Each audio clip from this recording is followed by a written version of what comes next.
Hello and welcome to the Omaha podcast, where Omaha's most successful entrepreneurs help you grow your business. I'm your host, Matt Tompkins of Two Brothers Creative. And if you want to appear right here on this podcast, at the end of this episode, I'll tell you how you can do just that. So what is the biggest mistake you've made in business? Entrepreneurs don't typically share all the failures and embarrassing mistakes, but the truth is that we have all made more than our fair share. On today's episode, we'll learn about the biggest marketing mistakes business owners make so that you can avoid making them too. Wendy Wiseman is the president and owner of Zaiss and Company, a marketing consultant firm right here in Omaha, and she joins me to reveal the mistakes she's seen businesses make, the simple ways to avoid making them, and the practical steps you can take today to maximize your marketing budget. Today we learn about the marketing mistakes you don't have to make.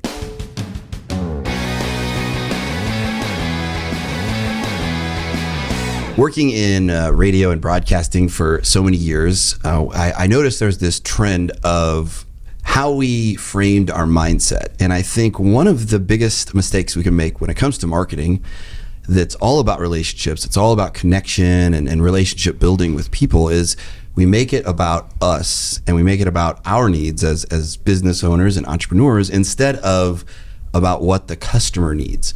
And we really have to have this mindset of people don't care about your business. You care, we care, but that's because we have to care. It's our livelihood. We need to focus on what they care about, what drives your customer, and then how we can meet those needs and how we can help people with those problems that they are faced with. And working in that old school medium of radio, it's a little bit of an opposite approach to that. So it is a big shift in your mindset. And I'm excited today to talk to you, Wendy, here, Wendy Wiseman with Zaiss and Company, about the biggest mistakes that small business owners can make and really how to avoid making those mistakes. Was shifting your mindset, because you have a different approach and a similar approach that's customer based at Zaiss and Company. Was there a moment where that shifted for you? Well, luckily, I've been in this business for a very long time. I'm old, Matt, so I don't remember that shift in time. But I will tell you, right? I am. Yes, thank you so much. One of the things that bothers me so much about some of the current spots I hear streaming or whatever is when people go, okay, take two, read it differently. And like the viewer understands the process of creating a commercial or being on air. That's self-serving. That's inside joke.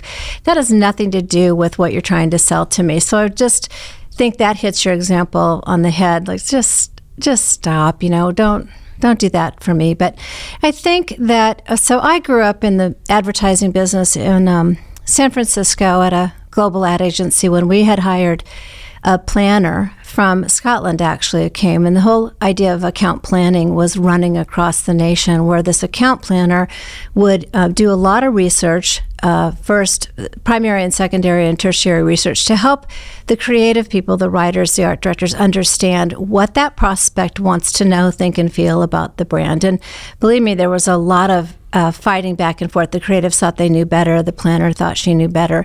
But it really, I was so fortunate to be 26 at the time and really understand that this is the wave that is making things work in advertising. Big global agencies that we're talking about, Ford and Burger King and big national brands that are benefiting from what does that person need to know, think, and feel about the brand for me to be successful. So it didn't really matter what Ford wanted to say or Burger King wanted to say. It's what they needed to know and think and feel. So it's a mindset for sure. Yeah. It's a discipline for sure. It absolutely is. I mean, we even did this recently with Two Brothers, where we're going through our sales and marketing strategy. What's our approach? And we would have the challenge, as I think many businesses do. First is, I don't have a lot of money, so I have to be effective with this, and which we're going to provide you some things you can do and things to avoid here in this episode to do that. But the other thing that I ran into, that I think a lot of other businesses run into as well, is that we get into the weeds of explaining our product and all the benefits we think are amazing. And, they are. I mean, it is great to be the best, but at what you do, you want to strive for that, the quality. But does that really matter to the customer in that moment? Do they fully understand, or do they comprehend that they're hiring you because they trust your expertise and they need your experience and help with this because you're good at what you do? we need to focus maybe on the end result more and what this will do for the prospect, for the client, versus all the cool things we like. And, well, wait, this is 0.2% faster, and you know what the difference is in that on a Google search? And like, well, yeah, that matters, but if that's an easy way for to let the customer just tune out almost completely. The best salespeople talk less and listen more. You know, they say to be a good salesperson, close your mouth, open your ears. And I think when we let the client, the prospect, tell us what they're looking for, it's usually to sell more product, to make a mark in the world of a service. And you and I know we can both do that with our expertise. So why don't we find out what their needs are? And then just to be respectful to clients out there when they say what they want to do in terms of a tactic, we always say, well, let us maybe be the judge of that, because we really know how to reach that person you want to reach with the message you do. But sometimes it's hard not to just give the grocery store to our prospective clients when they came in for a can of peas. So let's just be mindful of what's a can of peas and start there.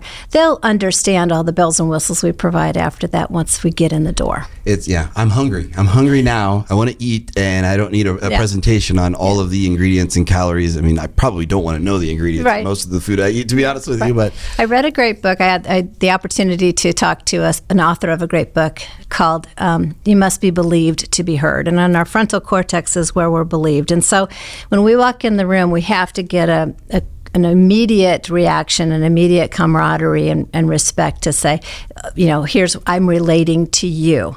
And that's what somebody wants. They want to be related to. They want to be listened to, heard, and understood. So if we get that connection as any business, any size business, then the rest will be heard. But let's start first with that. Must be believed to be heard. This isn't just with marketing or advertising. I suppose in politics and everything we see unfold today, marketing is a huge aspect of it. They follow a lot of the same principles of marketing. But you're right. When you start listing the facts and we wonder, why aren't people getting the facts? This is the facts. This is the truth. It's clear as day to see. That's because we're not presenting it to them in a way that human beings will ingest and process the facts. And so when we're coaching podcast hosts here, it's always about having a story to package that piece of information in. If I just list off, okay, here's step 1, here's step 2, here's step 3, it's not going to be consumed or processed the same way.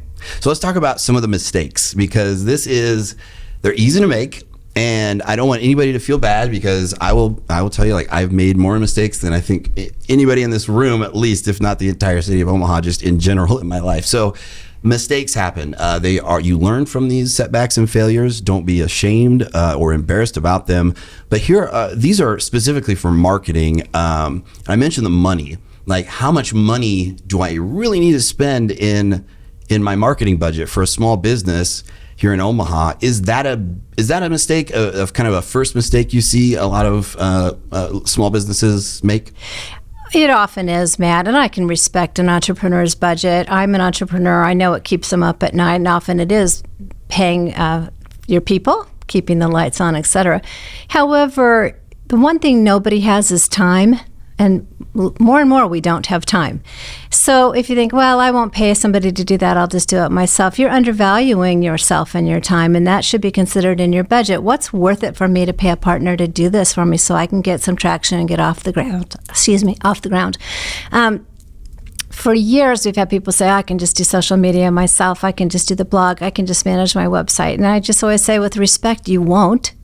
And so you can think you will. Do you want to? Yeah, and they may actually even want to. Yeah. But and they probably even can. We both have a mutual friend and client who can, and she does it beautifully. However, where is her time going to be best spent? And that's in growing the business and do other things. So while it's hard to part with the dollar, I think it's often worth it to let an expert, let's just use social media as that example.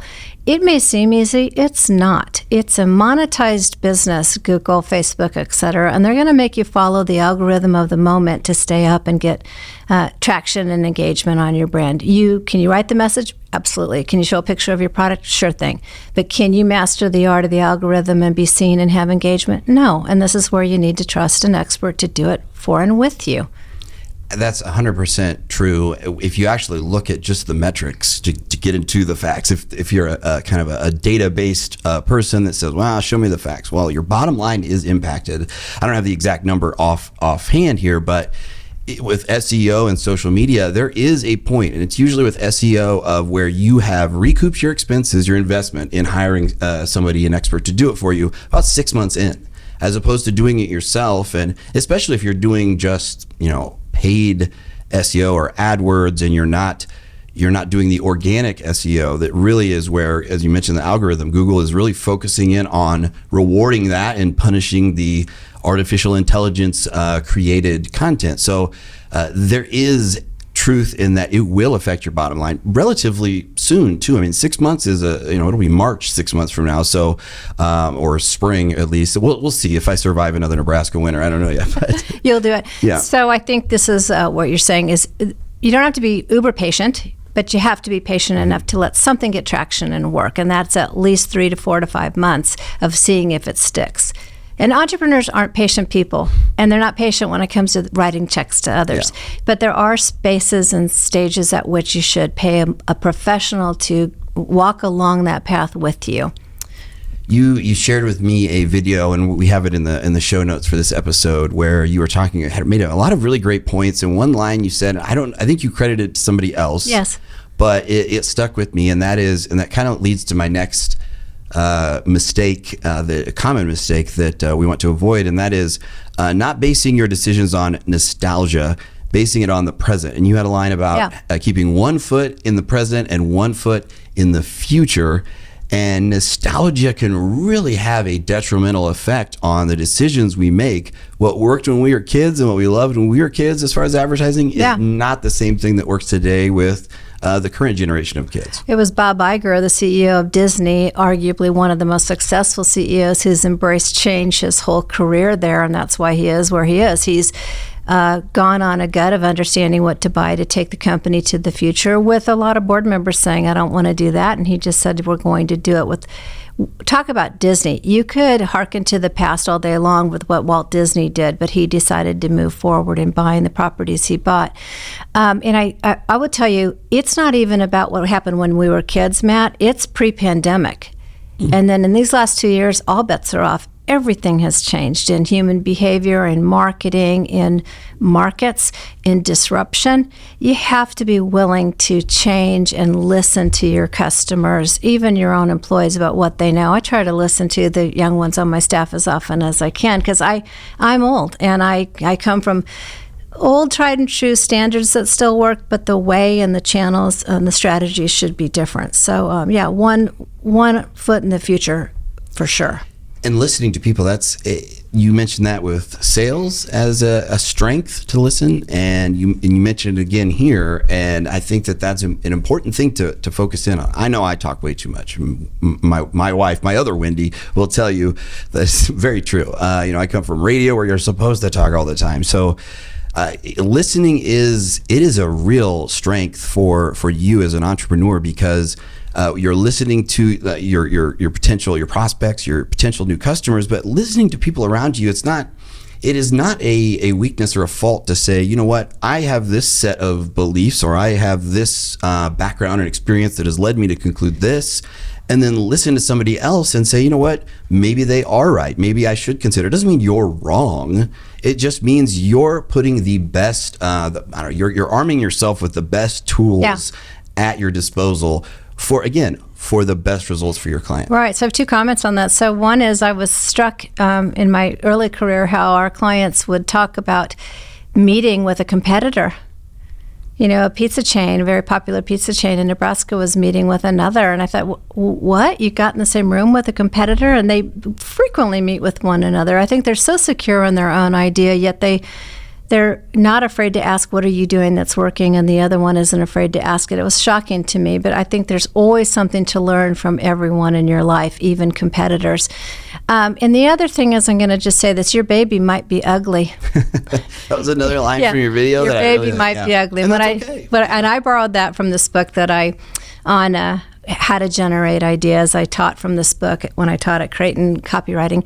And that is that you have to work really hard on what's your strategy, your business idea, get your mission, your vision, your values, your creative, and then you have to share it with other people and not be afraid that other people might call your baby ugly. So can you accept that your baby is ugly? No, but you could hear why they think that and make some changes that might be smart. Maybe someone gives you this amazing insight that you just can't possibly think when you're so madly and deeply and passionately in love with your own idea. It's okay to let others comment. Take them or leave them, but ask all the time. And that was part of our process too. I'm always open to listening to ideas, and really is this podcast, the basic formula of this podcast to help other entrepreneurs is surrounding our listener with mentors who can help reshape their approach through advice, through experience, through lessons learned, failures, wins, everything, because that's exactly what helped kind of turn my, proverbial shit around, where it was, I had done this before with our TV show for about 4 years, self-employed, and I did everything wrong. And I was surrounded by the wrong people in every aspect of my life.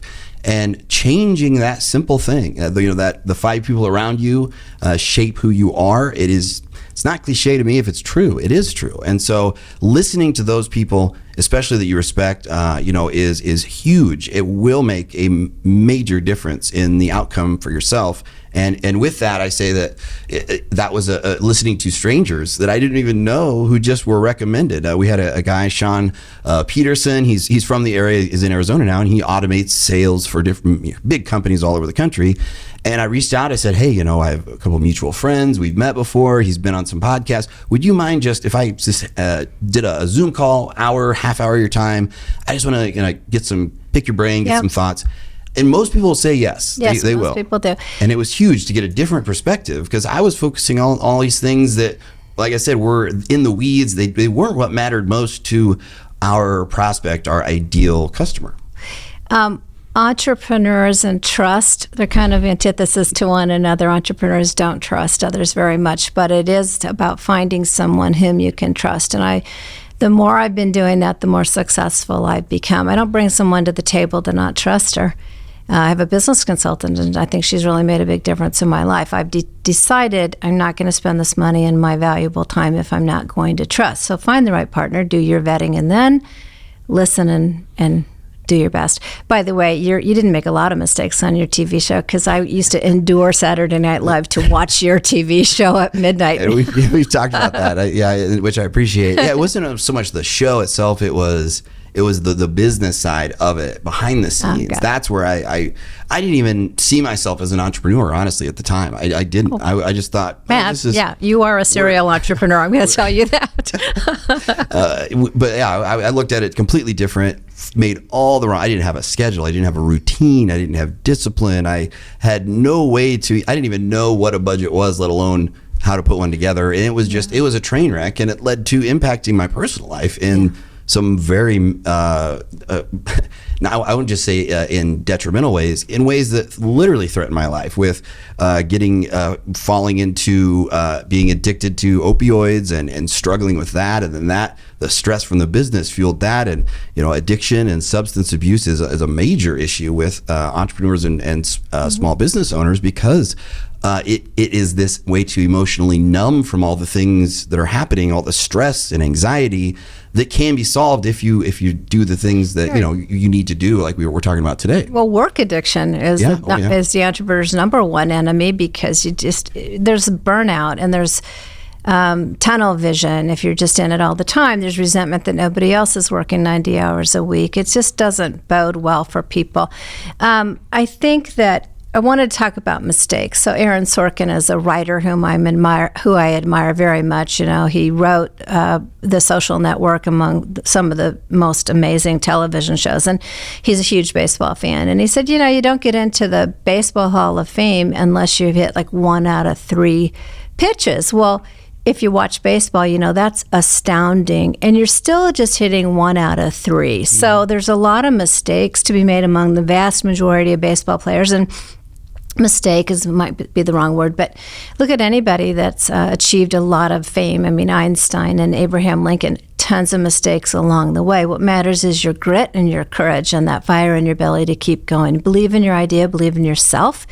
If you're having trouble believing in yourself, find somebody else who believes in you till you believe it yourself. And then what you talked about is intention. So we can let life happen to us and we can roll along with a good idea. We can meditate every morning, or we can tell our staff what we intend, but it's intentions and saying, here's where I want to be. What is your plan? What money are you going to make in a quarter, or the second quarter, in 2 years? This 5-year plan stuff, I think that's out the window since pandemic, to be honest with you. But what's your short-term goal? What are you going to accomplish? And believe that you will get there and get the help you need to get there. Trust. Yeah, the act of affirmations is not just a thing that they say, oh, this works. It's the mind, the power of the mind and positive thought. And what was that book in the 90s, The Secret? Remember how that was? I believe in The Secret. Yeah. But you have to do the work. It's true. It is not. I mean, yes, there are those who can take advantage of it, and it's more of a show, and it's not a genuine thing that they're practicing. I get that. There's that with everything in life, but it is very true. They did a scientific. This is a scientific study where they took people who had severe body shame issues, and every morning they would get in front of the mirror and they would write down all the parts of the body that they loved, that they liked. And they did that every morning. And after 30 days, just 30 days, they had a complete 180 on how they perceived themselves, because what they found is that they were focusing on just the one thing that they didn't like, but it wasn't that they didn't like it. It was just they were comparing it to other people and the avatars on Instagram who aren't real. It's all filtered out and not real, and not an accurate portrayal of how they look anyhow. Yeah. And I did that exercise, and it is incredible how it can turn things around. It works the same in any aspect of your life. If you verbalize it, if you write it down, that's even better. That is the first step in actually going for it and making the decisions to take that chance, take that risk, to make your dream a reality. Yeah. So Ariana Huffington, who publishes the Huffington Post, she said, kick out that roommate in your head. So if you lived with a person who said out loud to you the things that we say to ourselves, wow. Yeah. We would kick them out. We would move out. We wouldn't live with that person. So when you think about that, the image about what's going on in your business. So I have a mantra on my desk that says, stop thinking about what can go wrong and think about what can go right. Because it's really easy to wring your hands as a business owner, entrepreneur, and go, oh, billing, or this client's unhappy. But you think, nope, they're, these positive mantras that determine your positive attitude and what you expect to happen really can, with intention, make your business successful. Every successful business person I know believed he or she could do it and had a path to getting there. And that's why they are where they are. And that's absolutely true. One last area that is a mistake that I think befalls more of us entrepreneurs than we like to admit. I will admit fully, I have been tricked. I have been conned. I have fallen for the scam. Probably too many to list here in one episode, but it happens. Yeah. And it's probably happened to you already. And it's okay. You don't have to admit it. You don't have to post anything on our Facebook group or our page or anything. I will just tell you, you're not alone in that. It happens to everybody. And I think that's a mistake to watch out for, especially in ways that maybe you're unfamiliar with. So, for example, you're a small business. You have a limited budget for marketing, and you know you need social media. You heard this term SEO thrown around, but you're not really sure what it means. It's Google it, search engine optimization. I don't know. That sounds fancy. That sounds complicated. Digital marketing. What's the difference between that and the social media? Are they the same? And blogs and long tail keywords, short tail keywords. It gets overwhelming really fast. And so it's easy for us as entrepreneurs. We're creative. We're passionate. We love what we do. It's easy to let that blind us and have people take advantage of us, and that it does happen more than you think. And it, like I said, it's probably happened to you already. So, what are some things to watch out for when it comes to those companies or individuals who are doing that, who are taking advantage, or maybe they know you don't understand, so they're going to just use that against you, tell you what you want to hear. How do you avoid getting scammed or tricked or conned, however you want to describe it? Well, it's going to happen. To your point, it probably already has. And so I always say to myself, what am I to learn from this? And I try to. And you still don't burn a bridge if somebody's treated you poorly, especially in a smaller market. So you just get over it and thank that experience for teaching you a valuable lesson. So as with anything, if you're going to buy a vehicle, a car, a home, you inspect it first. You walk through. You have it inspected. You ask for reviews. You understand what other people think of it. You ask for real examples of how that service has worked for other people, and you ask if you may talk to their other clients and see what their experience is. Times 3. Give me your 3 best customers I want to talk to. Give me your 3 worst customers.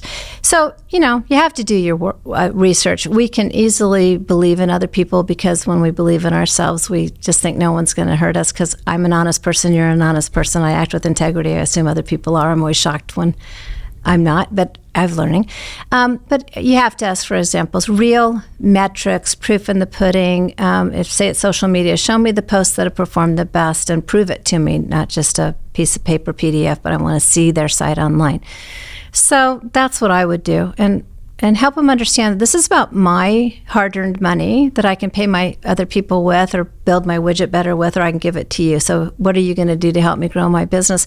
And then don't wait 6 months or a year to see how it's doing. Ask for weekly metrics and pay-per-click, monthly metrics and social. Let me see how I'm doing. Be a little patient, like we talked about before, 3, 4, 5, 6 months. But expect to see real numbers and proof as you go along before you go too far down a path where you're being hoodwinked. If they can't show it to you, if they can't prove it to you, it doesn't matter. Like you said, there is a time that with SEO it can take 6 months. With social media management, it can take some time if you're doing your general branding and you're establishing a brand out of the gate. That does take time and patience, but that doesn't mean they can't show you examples of what they've done for other clients, as you mentioned. That doesn't mean they can't give you updates on the progress. If they can't explain it to you in a simple, direct, and clear-cut way, then I think that's a red flag, if you will, on its own. And red flags are one area I think I would recommend, just from personal experience, don't ignore them. I mean, it doesn't mean you have to act, don't overreact, but don't just brush it aside. Well, this person's really nice, and they took me out for a free coffee, and they wouldn't do that but then you have these red flags and they don't line up, they don't add up, so pay attention to those things. But I think putting in the work, as you mentioned, if you want to get the most out of what you're paying for a service, when it comes to marketing, it is going to require some degree of effort on your part. Yeah, I mean, people with integrity who want to work with you aren't afraid to give you their best customers to talk to. They're not afraid of that at all. And they're not afraid to provide a dashboard for you to see because, my team, we're the first ones to admit our mistakes. We're the ones that call the client and go, these keywords aren't working, or we did an A/B test of 2 social ads. This one isn't working. We're going to get rid of it and put another one in its place. We embrace our clients' goals. You can find people who will do that for and with you. We're in it for our clients. When our clients' business grows, our business grows. You'll find people like that want to be in the game with you. It's not about, back to the very beginning of this conversation, it's not about growing my business. It's about making a difference in the world of marketing and others' businesses out there. And I'm glad you brought this whole conversation back around seamlessly. So I appreciate that. Zaiss and Company you have brand new offices, which I know you've been doing a little humble bragging about, which is totally deserved. We've been doing the same here with ours. New offices. I saw it at the stage where you're just getting the boxes and everything moved in. Down there, right across from the Cottonwood Hotel. What's the Kimpton Cottonwood Hotel there in the Blackstone district there. Beautiful offices, and you have that focus, which I love, of prioritizing the customer and what they need, and how you're alleviating that, how you're helping them and being fully transparent with that. So your reputation precedes you, but if somebody wants to enlist your services, how does that work as far as getting a consultation or a discovery call or a clarity call? I heard that was a new phrase, a new term I kind of like. I saw that too. A clarity call. Give us the quick 1, 2, 3 on how that works. Well, my phone number is on our website, zaissco.com, and we love to talk with prospective clients clients about what they want to do to grow their business. And we do those clarity calls, complimentary, of course. And, one of our conference rooms is called the Ocean, the Deep Dive Ocean Room, the Deep Ocean, because we just can't possibly help market our clients' business without understanding it. And our clients say, I think you know our business as well as we do. To which I reply, how could I possibly market your brand if I didn't?